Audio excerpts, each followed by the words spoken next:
Դպրոցներում նախնական զինվորական պատրաստություն առարկան փուլային կարգով անվտանգ կենսագործունեություն առարկայով փոխարինելու նախաձեռնությունը դեռևս հանրային քննարկման փուլում է, սակայն արդեն իսկ մասնագիտական շրջանակներում մի շարք հարցեր և մտահոգություններ է առաջացրել։ Թեև ԿԳՄՍ նախարարությունը փոփոխությունը ներկայացնում է որպես կրթական բովանդակության ընդլայնում, ներառելով նաև արտակարգ իրավիճակներում գործելու հմտություններ, մասնագիտական շրջանակներում շեշտում են։ Հիմնական խնդիրը ոչ թե անվանափոխությունն է, այլ գաղափարական փոփոխությունը։ Եվ չնայած դեռ պարզ չէ նոր առարկայի ամբողջական բովանդակությունը, սակայն ակնհայտ է, թե ինչ ուղղությամբ ենք շարժվում։ Այս հիմնավորումը բավական չի, որովհետև այդ հիմնավորումը բավական կլներ, եթե մնար ՆԶՊ-ն եւ ավելանային լրացուցիչ հմտություններ, որոնք մարդկանց կպատրաստեին ջրհեղեղների, հրդեհների,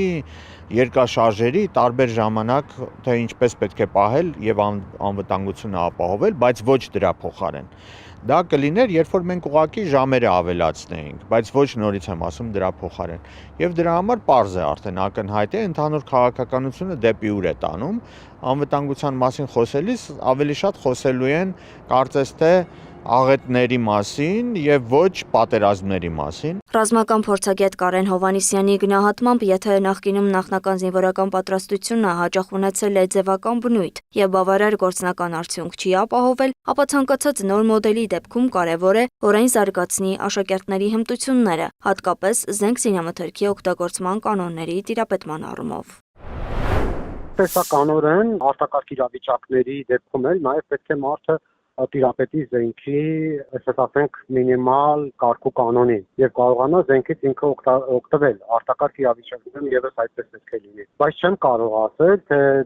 ինչ որքանով կներառեն նախնական զինվորական պատրաստականության առարկան այդ առարկայի մեջ, բայց միևնույն ժամանակ պետք է ասեմ, որ դեմ եմ, որ ներառեն, որովհետեւ այն պետք է լինի իրականում առանձին առարկա, թեկուզ 2 շաբաթը մեկ անգամ, բայց լինի առանձին առարկա եւ այն անցկացվի ոչ թե դասարանում, այլ հենց զորամասում, այդ դասընթացը անցկացվի հենց զորամասում։ Ռազմական փորձագետի կարծիքով նույնիսկ քաղաքացիական մակարդակում անհրաժեշտ է, որ թե տղաները, թե աղջիկները ունենան զենքից օգտվելու նվազագույն գիտելիքներ։ Փորձագետը ընդգծում է նաև միջազգային փորձի դիտարկման կարևորությունը, նշելով, որ տարբեր երկրներում կիրառվում են տարբեր մոդելներ։ Նրա խոսքով օրինակելի մոտեցումներից մեկը Իրանի Իսլամական Հանրապետության փորձն է, որտեղ ըստ նրա դպրոցական եւ արտադպրոցական ծրագրերի միջոցով իրականացվում է պարտադիր ռազմական եւ գործնական պատրաստություն։ Ոչ միայն դպրոցներում, այլ նաև պարտադիր ճամբարներում, մեր պատկերացած ճամբարներում, որոնք որ Իրանի Իսլամական Հանրապետության դեպքում տևում են 15 օրից մինչև 30 օր, ամեն տարի պարտադիր անցնում են տղաները, պարտադիր անցնում են զինվորական նախնական պատրաստականություն։ Իսկ կրթության փորձագետ Ատոմ Մխիթարյանը շեշտում է, կարևորն այն է, թե ինչ նպատակ ունի պետությունը։ Եթե կարծում ենք, թե պաշտպանության կարիք չունենք եւ ուզում ենք պարզապես աշխարհաքաղաքացի լինել, ուրեմն նախնական զինվորական պատրաստություն առարկան էլ կարող է փոխարինվել անվտանգ կենսագործունեությամբ։ Եթե մենք խոսում ենք գլոբալ անվտանգության մասին, ստացվում է, որ մենք ավելի շատ խոսելու ենք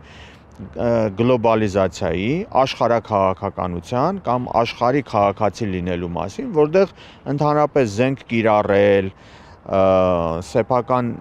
պաշտպանությունը կազմակերպելու կարիքը չկա։ Դու կարող ես շատ հեշտությամբ լքել այդ երկիրը, ուրիշ մի երկրում ապրել։ Կարևորը այստեղ ինչն է, կարևորը ստամոքսն է եւ ստամոքսի հետ կապված մտածողությունը։ Ըստ Ատոմ Մխիթարյանի, նախնական զինվորական պատրաստություն առարկայի փոխարինումը պետության որդեգրած քաղաքականության շարունակական քայլերից մեկն է միայն։ Եթե մի քիչ ավելի կողքից նայենք, հասկանում ենք, որ այս ամբողջը տեղավորվում է ադրբեջանական, արևմտյան Ադրբեջան քաղաքականության ներքո, որովհետև Ադրբեջանը ինչ է ասում, ասում է, որ Հայաստանին զինված ուժեր պետք չեն,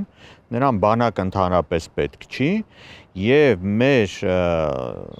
իշխող կուսակցության վարչախմբի ներկայացուցիչներն էլ ասում են, որ Հայաստանի անվտանգության երաշխավորը Ադրբեջանն է։ Մասնագետների գնահատմամբ անվտանգ կենսագործունեություն առարկայի ներդրման շուրջ քննարկումը դուրս է գալիս միայն կրթական ծրագրի շրջանակից եւ վերածվում է ավելի լայն հարցի։ Մեզ առհասարակ պետք է ռազմահայրենասիրություն, թե ոչ, եւ ինչ ոգով է դպրոցում դաստիարակվում աշակերտը, առաջին հերթին որպես պետության քաղաքացի, թե աշխարհաքաղաքացի։ ԿԳՄՍՆ-ից փոխանցում են առարկան ներդրվելու է 2026-ից 2027 ուսումնական տարում 5-րդ եւ 10-րդ դասարաններից սկսած, իսկ մինչեւ ներդրման ավարտը կպահպանվի նախնական զինվորական պատրաստություն առարկան։ Անահիտ Սարգսյան, Էդիկ Մալաքյան, Աշոտ Բարբարյան, ABC Media։